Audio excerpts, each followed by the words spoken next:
effect on all leads is R for ready. Do not be nervous. I'm not nervous. Physical parameters are being measured. There's no need to be nervous, Dr. Levitt. I still remember a single thought running through my head as I watched the film.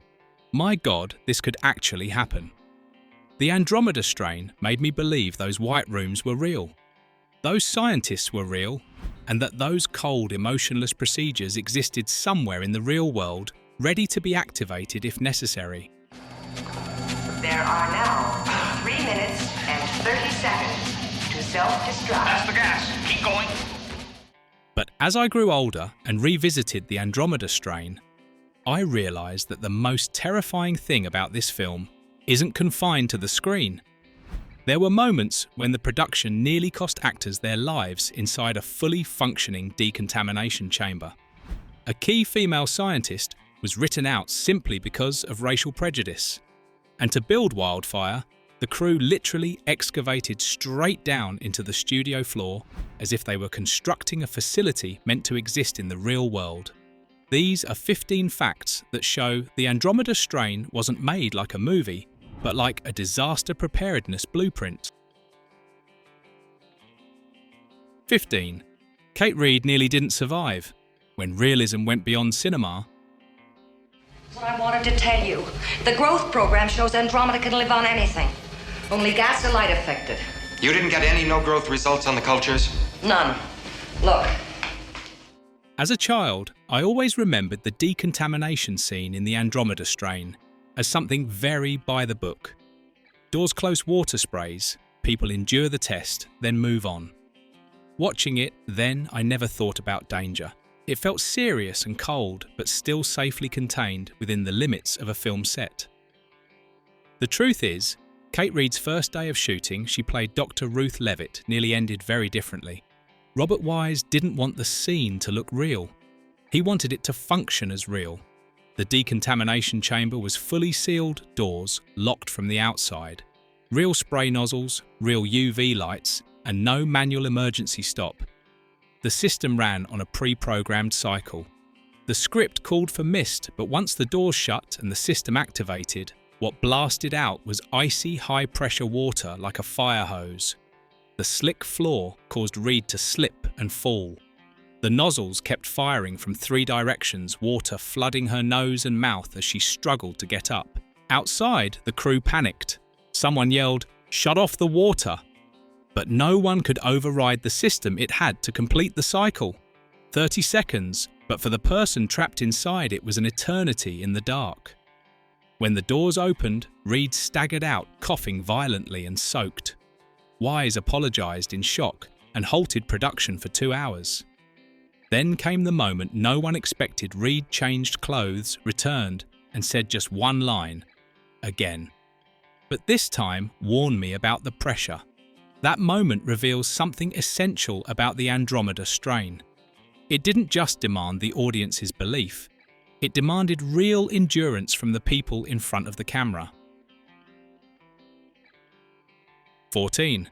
Arthur Hill was trained like a real scientist. Which means the infection is spread by a mere fraction of the green. I'm bringing down cameras. Let's have the other microscanner. Have you ever noticed Arthur Hill's hands? He stands there, speaks evenly, moves slowly. Everything looks utterly normal. It's a performance without flourish, without dramatic peaks.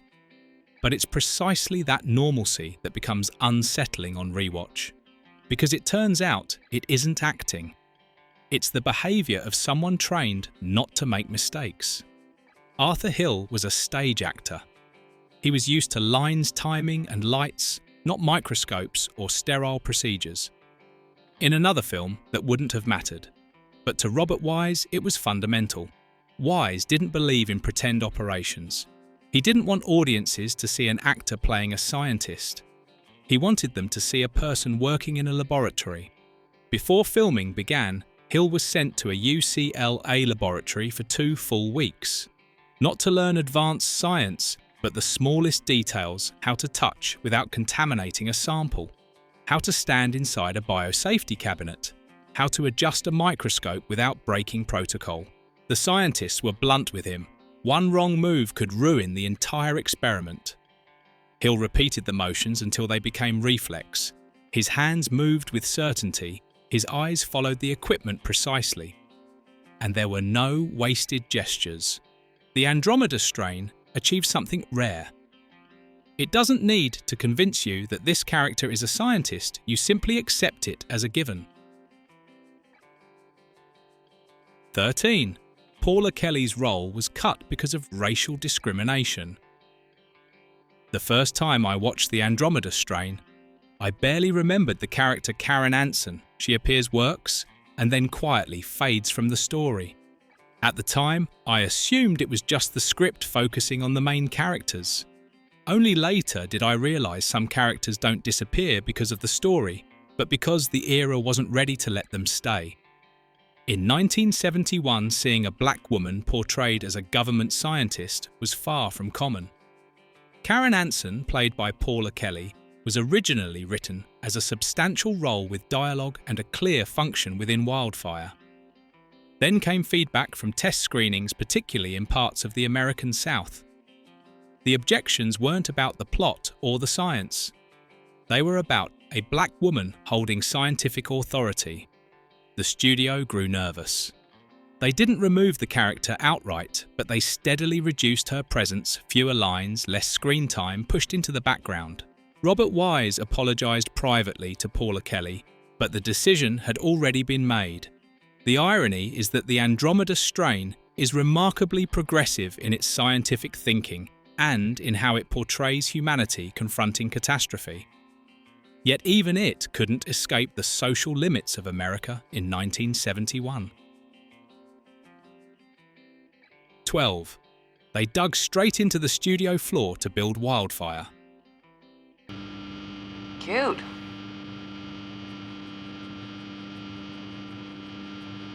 The whole thing. What a world we're making. As a child watching the Andromeda Strain, I always assumed Wildfire was just a cleverly designed set. A fictional lab built downward to feel more dangerous, like so many secret facilities in sci-fi films of the era. Only later, reading the behind-the-scenes accounts, did I realise Wildfire wasn't built to look deep. It was excavated for real, as if someone were preparing a place that might one day need to be used. The problem facing the crew was simple but severe. The soundstage wasn't tall enough. If Wildfire were built upward, the sense of pressure would vanish. If it was scaled down, it would look fake, and Robert Wise wouldn't accept that. For him, the moment the audience sensed this is a set, the illusion collapsed. The solution they chose sounded more like an engineer's decision than a filmmaker's dig straight down into the studio floor, about 5 meters, to create the central core around which the entire film revolves. Elevators descend. Levels stack on top of each other. Every door that opens takes you farther from the surface, farther from natural light, farther from the familiar sense of human safety. Because the structure was real, the actors didn't have to act claustrophobia. They walked more slowly, breathed more heavily. Their voices naturally dropped. Wildfire pressed down on them with its literal physical weight. And that's why Wildfire lingers in the mind. It feels like a place that already existed, buried deep, sealed shut, and simply waiting for the day there would be a legitimate reason to open its doors. 11. David Wayne drank real sterno. No, Jeremy, don't let him cut off my oxygen. No! The air in that room is loaded. Air doesn't matter. Blood does. That's the answer. Did you ever feel that Dr. Charles Dutton was somehow off-key? He doesn't panic like the others. He doesn't talk much. There's just one detail that always unsettled me. Why inside an absolutely sterile facility would a scientist secretly drink something that looks both pitiful and terrifying? Only later did I learn that the scene wasn't frightening just on screen. David Wayne, the actor who played Dutton, researched severe alcoholism in depth. He read accounts of desperate addicts filtering alcohol from sterno gel fuel used for cooking through cloth or paper to separate out the drinkable alcohol. Wayne didn't want to act addiction. He wanted to carry it inside the character. And then he did something no one on the crew knew in advance. He drank real filtered sterno on set. The cameras were rolling. At first, no one noticed. But minutes later, Wayne began shaking, sweating, losing his balance. His body deteriorated rapidly. Robert Wise realized something was wrong. Immediately stopped filming and rushed Wayne to emergency care. The entire set fell into panic. Wayne recovered and the scene was kept in the film. Years later, he admitted it was reckless foolish. He wanted real, but the price was nearly his life. The Andromeda Strain is often praised for its cold realism. But David Wayne's story is an uncomfortable reminder. Method acting has limits, and this film came dangerously close to crossing them more than once. 10. The opening credits are a psychological trap.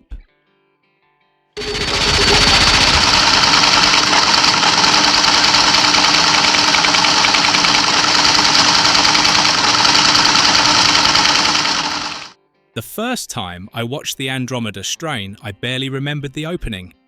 No characters, no images, just text, cold, dry lines scrolling past quickly. At the time, I thought simply, oh, the credits. But the older I got, the more I realized that was the film's first strike. Before you meet a single character, the Andromeda Strain chooses to speak to you in bureaucratic language. Just acknowledgements, agency names, locations.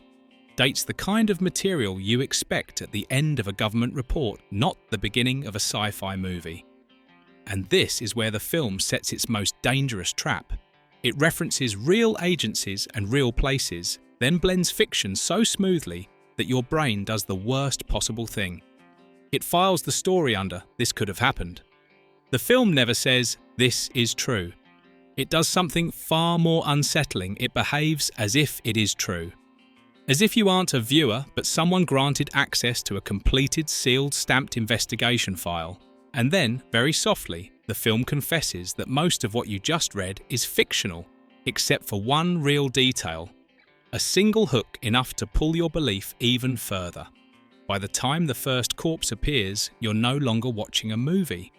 You're reading a case file, and that feeling never leaves you until the very end. 9. Robert Wise saw this as a space-age nightmare.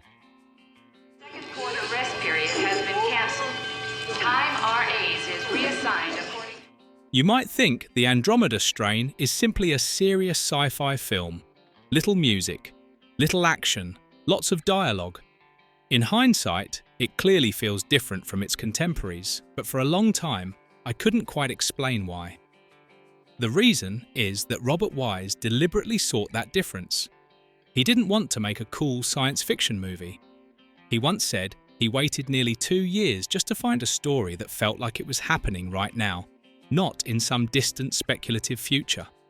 And when he read The Andromeda Strain, he immediately recognized the core fear his era was whispering.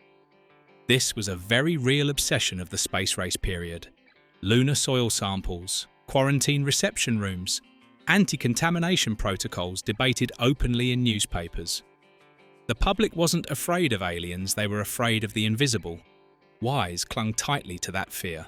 That's why the Andromeda Strain is obsessed with quarantine sealing and clinical coldness. Not as a stylistic choice, but because it precisely mirrored contemporary human anxiety. It was an exceptionally smart move when the source of fear already exists in real life. The film doesn't need to convince you. It only needs a light touch, and your imagination does the rest. 8. Universal paid fast and bet big. The Andromeda Strain looks like the kind of film made slowly, carefully, without chasing trends. But the truth is the exact opposite.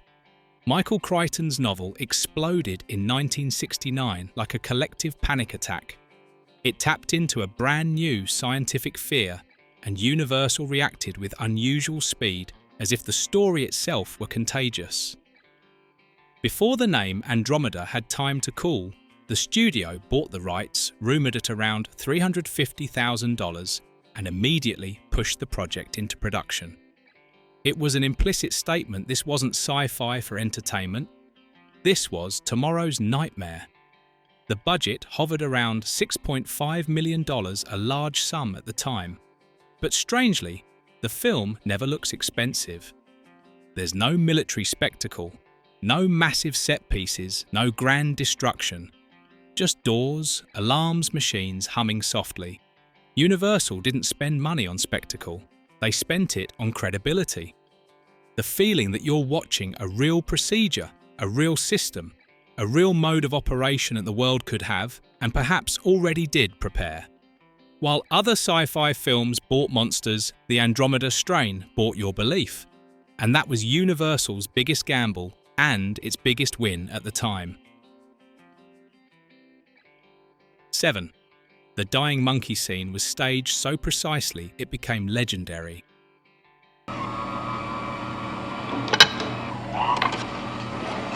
Do you remember how uncomfortable you felt watching the monkey scene in the Andromeda Strain?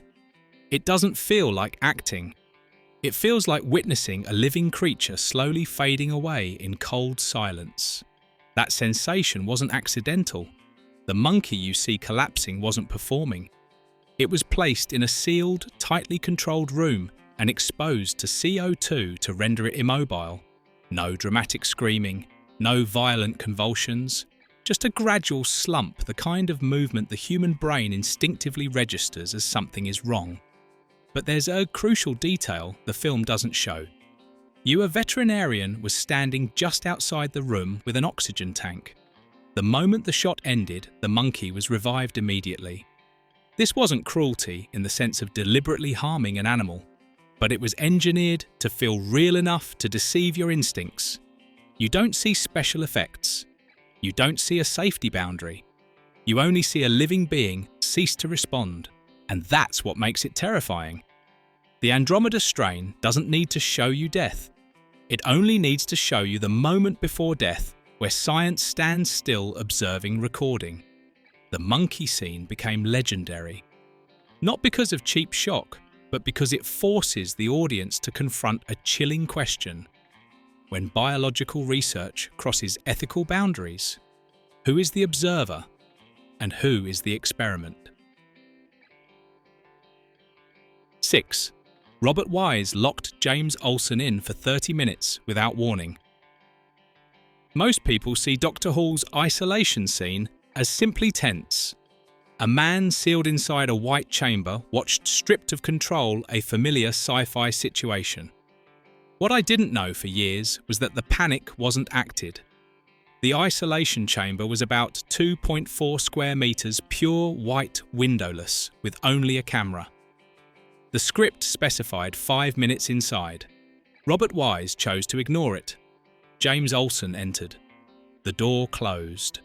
5 minutes passed. Then 10. Then 20. No one spoke. No one warned him. Wise kept the camera rolling. Olsen began pounding on the door, shouting, demanding to be let out. No response. Gradually, the shouting stopped. He sat down, breathing hard, panic giving way to resignation. All of it was filmed. After 30 minutes, the door opened. Olsen stepped out without a word. He left the set and remained silent for hours. Later, he told Wise directly that it was unacceptable. The two men never worked together again. The scene stayed in the film. And when you watch it, you can tell this isn't acting. It's a human being stripped of control inside a system that has no interest in his emotions. 5. The satellite recovery scene was filmed in 45 degrees Celsius desert heat with real protective suits. No, a coroner's painful. They should grimace. If it was fast, they wouldn't have time. Fast. These people were cut down in mid-stride. As a kid, watching the satellite recovery scene in the Andromeda Strain, I always assumed it was hot only in a visual sense. Blazing sun, dry desert, familiar disaster movie imagery. The truth is, it was dangerously hot for real. The scene was shot in the Bakersfield Desert in California, with temperatures reaching 45 degrees Celsius, 113 degrees Fahrenheit. Robert Wise refused fake costumes. He insisted on real Level A hazmat suits designed for emergency response, not for hours of filming. Within an hour, the consequences were obvious. Arthur Hill vomited inside his helmet. Kate Reed collapsed from heat exhaustion. Breath was trapped inside thick rubber. Vision blurred. Every step became a struggle.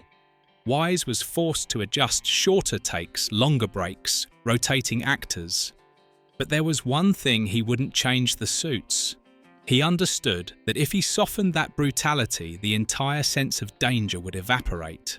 And so what you see on screen, the heavy steps, the clumsy movements, the visible exhaustion, is real endurance. This isn't acting. It's people trying to complete a mission under conditions not meant for human beings. 4. Color coding and psychological color grading. When watching the Andromeda Strain, it's easy not to notice the colors. Wildfire appears simply white, blue, yellow, red, correct laboratory tones. I once assumed this was just production design to help distinguish spaces. Only later, watching it again in a dark room, did I realize the film's colors are not static. Each level of Wildfire represents a different risk level, and each risk has its own color system. White for absolute sterility, blue for observation, yellow for warning, red for danger. But Robert Wise didn't stop at painting the sets. He and cinematographer Richard H. Klein also applied different color grading to each level. The white level is pushed to harsh brightness with high contrast, creating an empty, uncomfortably cold feeling. The blue level softens slightly, but the light grows dirty, giving the eyes no rest. In yellow, saturation increases and skin tones begin to look strange. And by the time you reach red, everything darkens and thickens as if the air itself has weight. Audiences begin to feel anxious even if they can't explain why. Viewers often say they feel increasingly claustrophobic as the characters descend, even though nothing obvious on screen has changed. To this day, film students study the Andromeda Strain as a classic example of emotional manipulation through colour. It's a film that doesn't shout to scare you, it quietly adjusts the light until you feel uneasy on your own. 3. The computer system wasn't CGI, it was real hardware.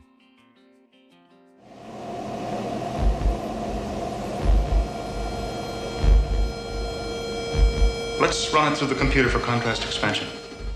As a kid watching the Andromeda Strain, I was always fixated on the computer screens. Not because they looked cool, but because they didn't look like a movie. The text scrolled slowly. The interfaces were dry, austere, free of flashy effects. Back then, I assumed it was just because the film was old. Only later did I learn they looked that way because they were real. Robert Wise didn't want a Hollywood computer.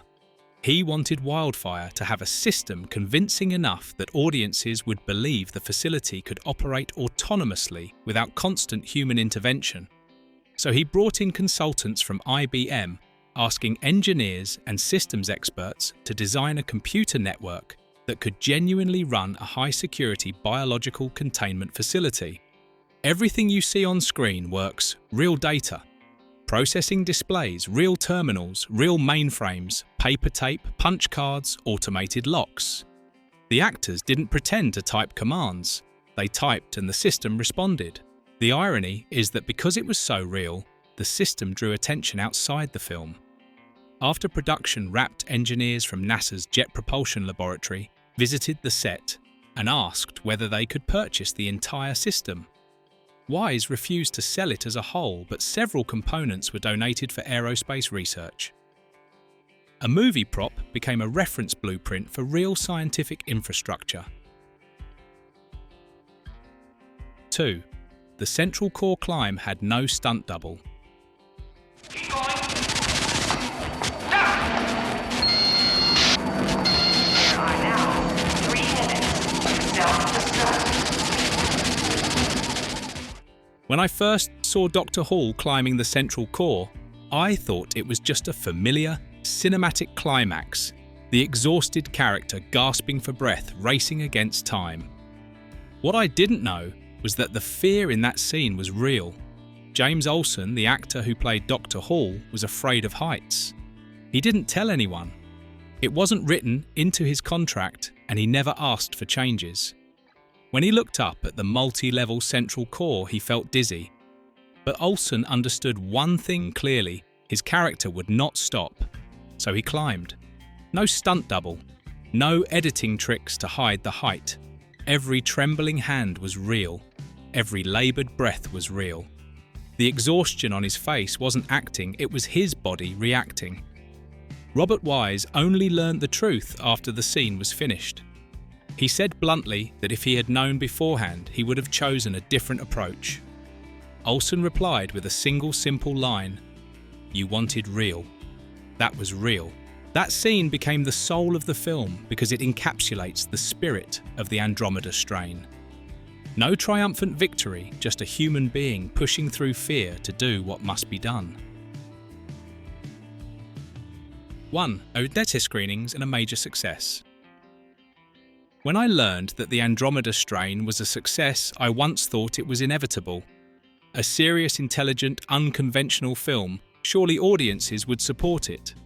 The truth is, Universal was far from confident. There were no test screenings, no market research, no advance press previews. A slow, dialogue-heavy film with no major stars and no formula by studio standards, it was a risky bet. Initial expectations were extremely low. The release was cautious. Then something no one predicted happened. In just 10 days, the film recouped its budget. Theatres sold out. Audiences sat in absolute silence during screenings and walked out looking different from when they entered. Word of mouth exploded. The CDC screened the film as a training document for biological disaster response. Medical science and national security students watched it not for entertainment but to understand procedures. A non-formula film suddenly became a phenomenon. The bitter irony is that Hollywood learned very little from that success. Studios continued to simplify sci-fi, making it safer and easier to sell. But the Andromeda Strain is still there as rare proof that there was a time when audiences were willing to embrace a film that respected their intelligence. Looking back at the Andromeda Strain, the most frightening thing isn't the extraterrestrial microorganism. It isn't the silent deaths or the sterile white rooms. The most frightening thing is the sense that everything in this film was already prepared. The Andromeda Strain doesn't try to scare you with chaos. It scares you with order, with the idea that some days the world doesn't end in screams but in very professional silence. What about you? Which facts surprised you the most? Leave a comment below and don't forget to like, share and subscribe so you don't miss the next videos.